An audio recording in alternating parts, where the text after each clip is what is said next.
It all started the night I found out. I never expected it, not in a million years, but the truth hit me like a wrecking ball. My name is Caroline, and I thought I had everything: a beautiful home, a loving husband, and a future ahead of me. What I didn't know was that my world was about to be turned upside down, not by something out of my control, but by someone I trusted the most, my husband, Thomas. We had been married for 6 years. Ever since the day we walked down the aisle, I believed I had found my soulmate. But that was before my father passed away unexpectedly, leaving me his entire estate, including his business. I never wanted much. I was content with my life, but I could never ignore the immense responsibility that came with the inheritance. Thomas was supportive at first, telling me I deserved it all. He'd smile and make promises about helping me manage everything. But the deeper we got into it, the more I started to feel his intentions weren't as pure as they seemed. I didn't notice the signs right away, small things that seemed innocent enough, like his late nights at the office or his sudden distance. But then, one day, I found the message on his phone. The message wasn't from a business client, like I assumed. It was from Emma, his coworker, and the words pierced my heart. "I can't wait for tonight. It's our little secret." I had to know more, so I started looking. The deeper I dug, the clearer it became. Thomas had been seeing Emma behind my back for months. I confronted him that night, and he didn't deny it. Instead, he tried to justify it. The man I thought I knew, the man I thought loved me, had betrayed me in the worst way possible. But that wasn't the only shock waiting for me. As I stood there, trembling with the weight of what I had just learned, Thomas made another demand. He didn't beg for forgiveness or promise to make things right. No, instead, he demanded something far more cruel. "You know," he said, his voice cold and calculating, "since your father's company is now yours, I think it's time we make it ours too. Transfer everything into my name. If you really want to move on, this is the only way." I couldn't believe what I was hearing. He wanted my inheritance. He wanted the one thing my father left me, the one thing that I had worked so hard to protect, to be under his control. I refused, of course. That was my father's legacy. But my refusal only made him angrier. The man who I had thought was my partner in life now stood before me, a stranger. The same hands that once held mine in love now reached for me in anger. In an instant, he snapped. I felt the blow before I even knew what was happening, a sharp pain on the side of my head as he struck me with something heavy. I stumbled, trying to process what had just occurred. Thomas didn't even seem to care about what he had done.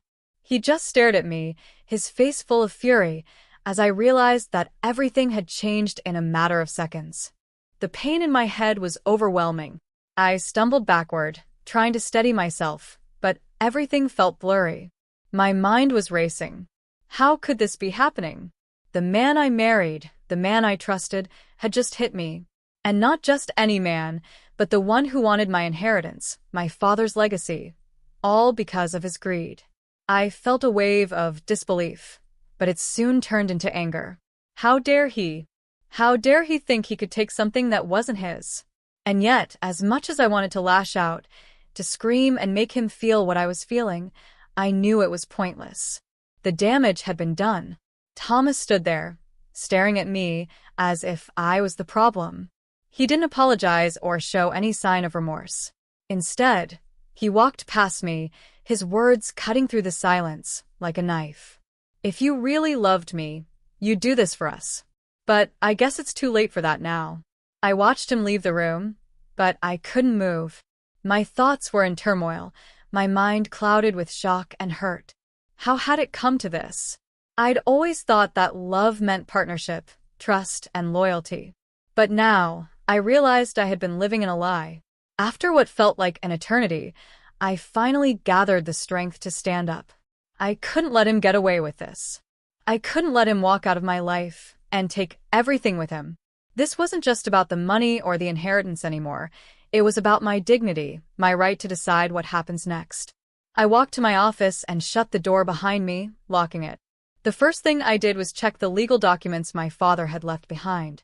They were clear: the company, the house, everything was mine, and there was no way I would let Thomas take it from me. But more than that, I realized that I had been letting him control me for too long.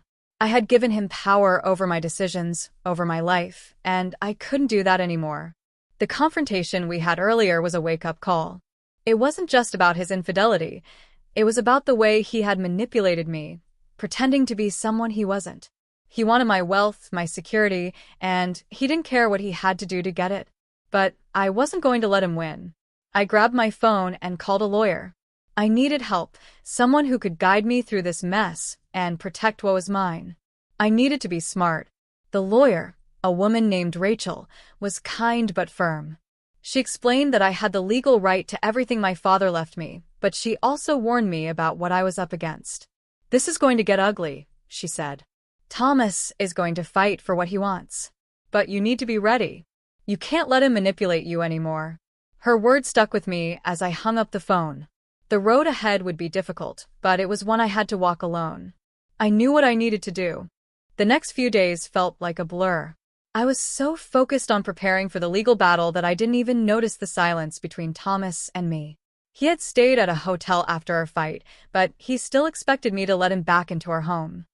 He didn't understand that the woman he had once known was gone. There was no more space for him in my life. I had arranged for him to meet with me one final time before the legal proceedings began. It was time for me to make my stand. The evening came, and Thomas showed up at our house, looking as confident as ever. His smile faltered when he saw the legal papers on the table. I didn't say a word. I just pushed them toward him. "This is it," I said quietly. "It's over." He looked at the papers, then back at me. "You really think you can take everything from me?" he sneered. "You think I'm just going to walk away after everything we've built together?" "We didn't build anything together, Thomas," I replied, my voice steady despite the storm raging inside me. "You built lies. You built betrayal. And now you're going to pay for it." His face twisted with anger as he stood up from the table. "You don't have any idea what you're doing," he spat. "You're nothing without me. You're just a woman who inherited some money. It means nothing." I stood my ground, refusing to let his words break me. "I'm not nothing.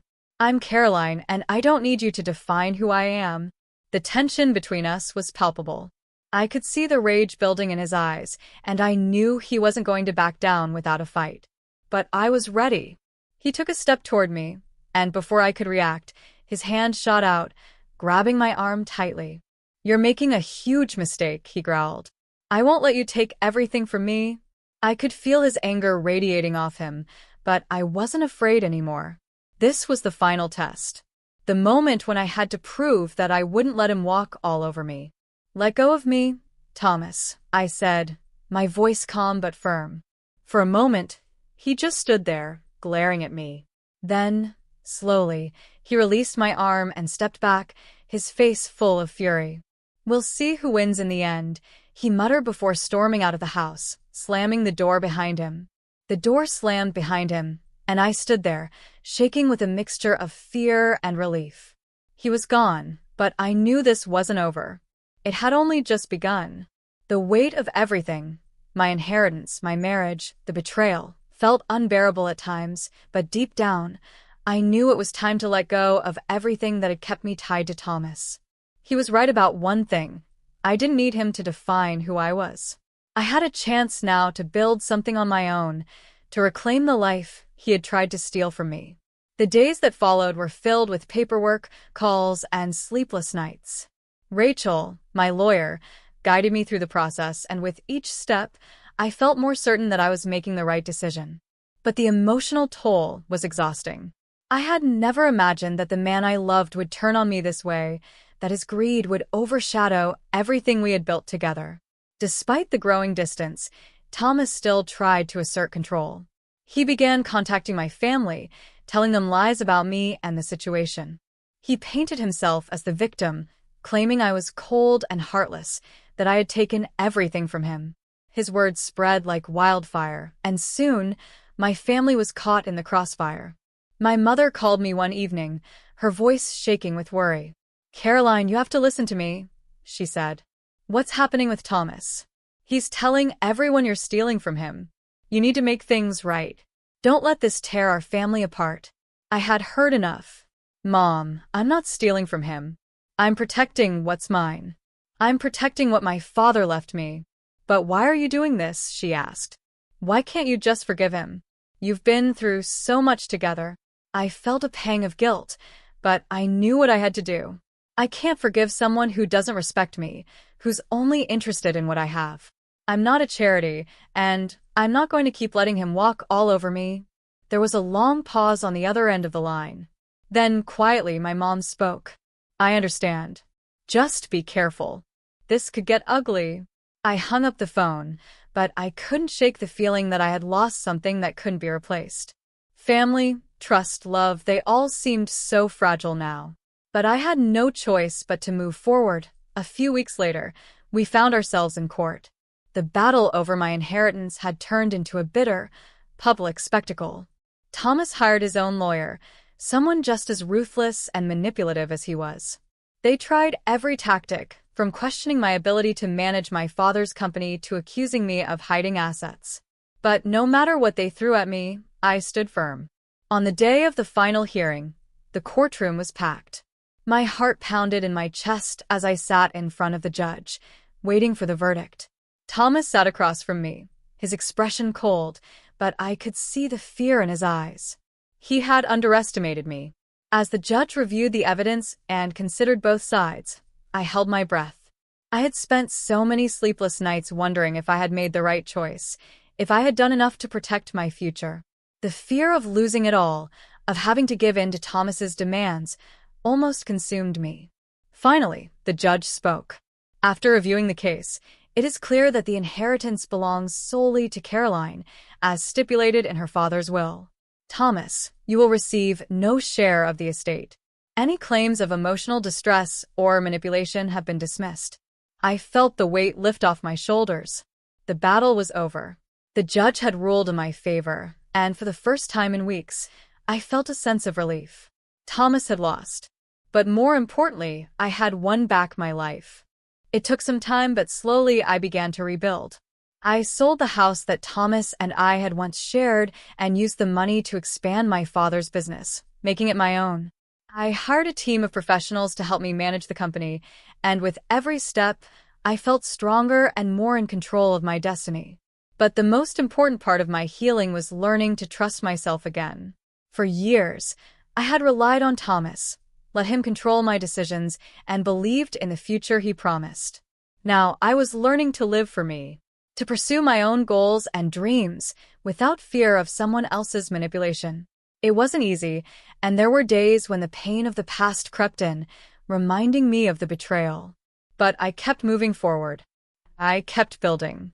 One evening, as I stood in the office overlooking the city, I realized that I had come a long way. The woman I was now was different from the one I had been when Thomas first came into my life. I had grown, not just in strength, but in wisdom. I was no longer the woman who would let someone take from me. I was Caroline, the woman who took back what was rightfully hers. The months that followed the court battle were some of the most transformative of my life. I had spent so long living in the shadow of my marriage, allowing Thomas's actions and demands to dictate the course of my future. But now, for the first time in years, I was truly free. The weight of the inheritance no longer felt like a burden. It was a symbol of my strength, my resilience. With the business flourishing and a new sense of independence, I started making decisions based on my own desires and not on anyone else's expectations. I didn't need to answer to Thomas, my family, or anyone else. I was building something for myself, something that couldn't be taken away by betrayal or greed. But as much as I had reclaimed my life, there were still moments when the past would resurface. The memories of Thomas's betrayal, his coldness, and the way he had tried to manipulate me for my wealth would haunt me, especially in quiet moments when I was alone. Yet, I learned to use those memories as fuel to keep moving forward, reminding myself of the strength it took to get here. One afternoon, while I was reviewing some documents at the office, my lawyer, Rachel, called. "Caroline," she said, her tone serious. "There's something you need to know. Thomas has filed another appeal. He's not giving up." I wasn't surprised. After everything he'd done, I knew he wouldn't walk away easily. But this time I was ready. Let him try, I replied, my voice calm. He doesn't understand that I've already won. Rachel was silent for a moment before responding. I know. But I just wanted to make sure you were prepared. He might try to drag this out for months, and it could get ugly again. I'm prepared for whatever he throws at me, I said, leaning back in my chair. Let him do his worst. I won't back down. A few weeks later, Thomas resurfaced. This time, he tried a different approach. He reached out to me directly, sending a message that read, Caroline, I made a mistake. I've realized that I let greed and jealousy cloud my judgment. I know I hurt you, but I'm asking for a chance to make things right. Can we meet and talk? I stared at the message for what felt like hours. Part of me wanted to believe that he had changed, that he had truly seen the error of his ways. But I knew better. I had spent too long living in his lies, waiting for him to show me the love and respect I deserved. It wasn't just his actions that had hurt me. It was his utter disregard for who I was as a person, as someone capable of making her own decisions. I sat down at my desk and typed a reply, keeping my voice steady but firm. I've given you all the chances I can, Thomas. It's over. I'm not the same person I was when we met. I've moved on, and I'm not interested in revisiting the past. I hit send, and as I sat back in my chair, I felt a sense of closure.